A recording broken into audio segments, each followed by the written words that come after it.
And we're very, very confident. Linggo na lang ang bibigangin natin. Tingin ko marami-rami ang magpapasko sa kulungan. Magpapasko sa kulungan.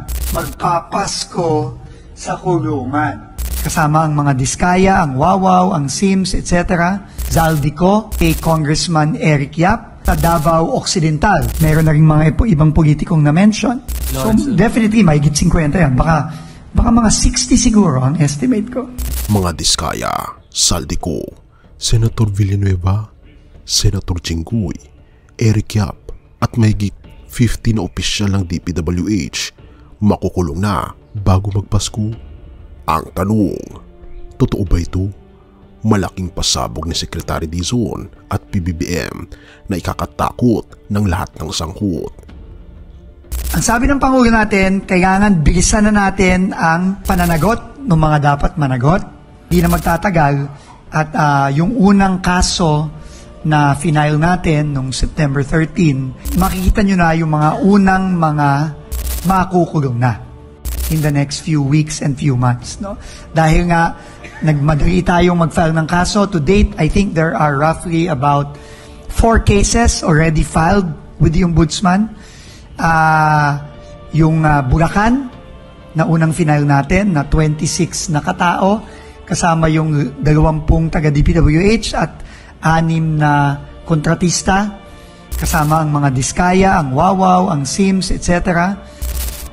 Yung kaso sa Mindoro, no, involving former Congressman Zaldico at yung kanyang kumpanyang SunWest Corporation, kasama din ang ibang kumpanya ng Diskaya at may kasama ding mga bagong DPWH personnel.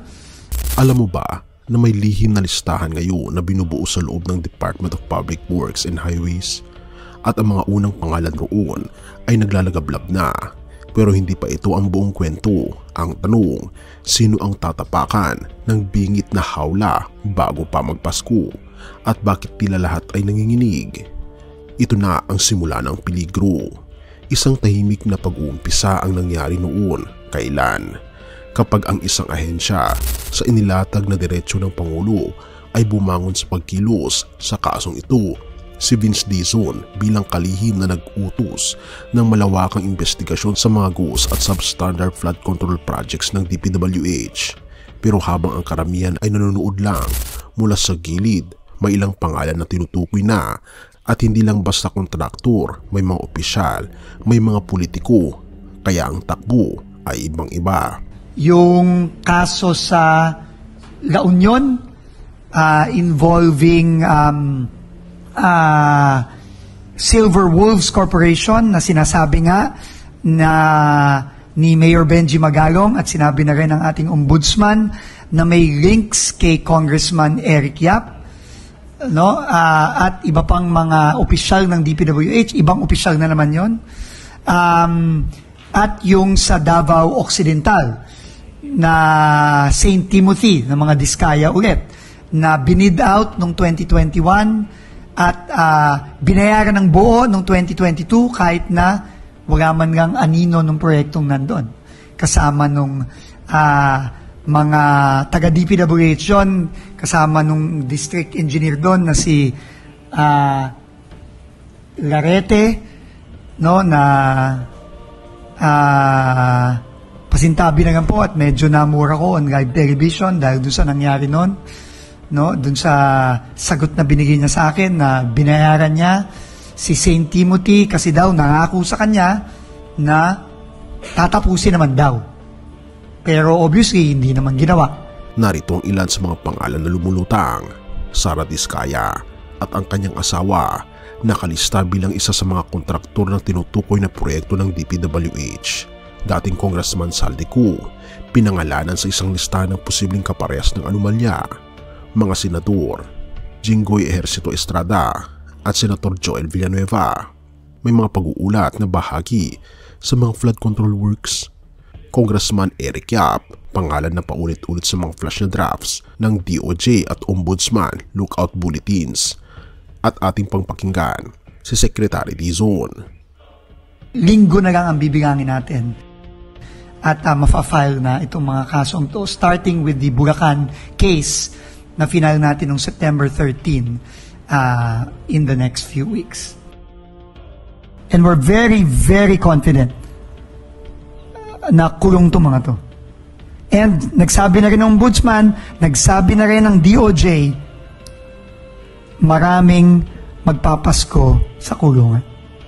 As for the number, well, pwede naman natin i-compute yun eh. Yung sa Bulacan, 26 yun. Yung sa yung sa Mindoro, siguro, ilan yun? Mga 15 ata yun. Yung sa La Union, baka mga 48 ang total, no? Pero hindi pa kasama si La Union nata doon. Ay, si Mindoro doon. DPWH pa lang pala yun. 48 na yun. 48 na yun. DPWH pa lang yun. Siyempre, may mga contractor pang iba. Sir, So, Lawrence. definitely, mahigit 50 yan. Baka mga 60 siguro ang estimate ko. Thank you, Sec. Sir Lawrence po ulit. 60 yung tingin ko. Mabilis naman yung mga kasong yan eh. Yan. Sir, baka matanong lang, baka masagot nyo rin. Baka may politiko na kasama dito, sir, sa mga makakasuhan. Ayoko munang pangunahan ang ombudsman. Pero may mga politiko nang nakasuhan. Kamukha ni former Congressman Zaldico. Nakasuhan yon. Meron na rin mga ibang politikong na-mention. Tulad ni Congressman Eric Yap on the La Union case sa Silver Wolves. Although wala pang kaso yung kay Congressman Yap, pero na-mention na siya as person of interest. So hindi natin alam kung ano ang mga ifa-file ng ombudsman sa Sandigan Bayan at sa mga korte. So siguro abangan na lang natin yun. Hindi ito simpleng showdown lang.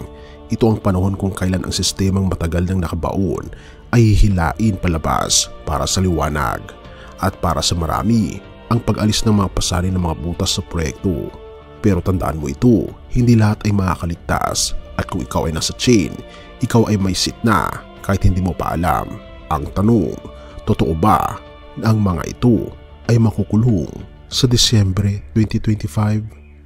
Sa gitna ng ingay ng mga kasong graft, mga opisyal na mahaharap sa batas at mga pangakong may makukulong bago magpasko, may isa tayong katotohanan na hindi kailanman natitinag. Ang hustisya at pag-ibig ng ating Panginoon Hesus ay sabay na umiiral. Sa mga panahon ng investigasyon, takot at paghatol, tandaan natin ang sinabi ni Apostol Pablo sa Filipos 4:7, at ang kapayapaang mula sa Diyos na higit pa sa anumang pag-unawa ang siyang mag-iingat sa inyo, mga puso at mga pag-iisip kay Kristo Jesus. Ang hustisya ng ating Panginoon Diyos ay tunay, pero ang kanyang awa ay mas malawak, kaibigan. Kaya habang ang mundo ay naglalantad ng kasalanan, ang ating Panginoon Hesus ay nag-aanyaya pa rin ng pagsisisi at pagbabalik loob. Therefore, kung nararamdaman mong may bigat sa puso, ito na ang panahon para lumapit sa Kanya. Hindi mo kailangan magtago, sapagkat ang ating Panginoon Hesus ay hindi lang hukom, siya rin ang tagapagligtas. Kaya naman kaibigan, baka ito na ang oras para isuko mo ang lahat sa ating Panginoon Hesus. Ang takot mo, ang galit at pagkabalisa, at ang pagod. Ito na ang panahon para lumapit tayo sa ating Panginoon Hesus, sapagkat sa kanyang presensya may kapayapaan kahit sa gitna ng kaguluhan. May biyaya kahit sa gitna ng hustisya, may pag-ibig kahit sa gitna ng paghatol. Purihin ang ating Panginoon Diyos at tayo manalangin. Ama naming Diyos na mga pangyarihan sa lahat na nasa langit, salamat po sa iyong hustisya na tunay at sa iyong pag-ibig na walang hanggan. Sa gitna ng kaguluhan ng aming bansa, ikaw pa rin ang aming sandigan. Linisin niyo po ang aming mga puso tulad ng paglilinis po ninyo sa aming bayan. Turuan niyo po kaming magtiwala sa iyong plano na ang katotohanan ay magwawagi at ang kabutihan ay mananatili. O aming Panginoon Diyos, tinatanggap po namin ang aming Panginoon Hesus bilang aming Panginoon at tagapagligtas. Gabayan niyo po kami, patawarin niyo po kami sa lahat ng aming mga pagkukulang at pagkakasala, at gamitin niyo po kami bilang ilaw sa dilim. Salamat po sa pagdinig ng aming mga panalangin, at salamat po sa pagpapatawad ng lahat ng aming mga kasalanan, sapagat ito po ang aming samot hiling sa matamis na pangalan ng aming Panginoon Hesus. Amen.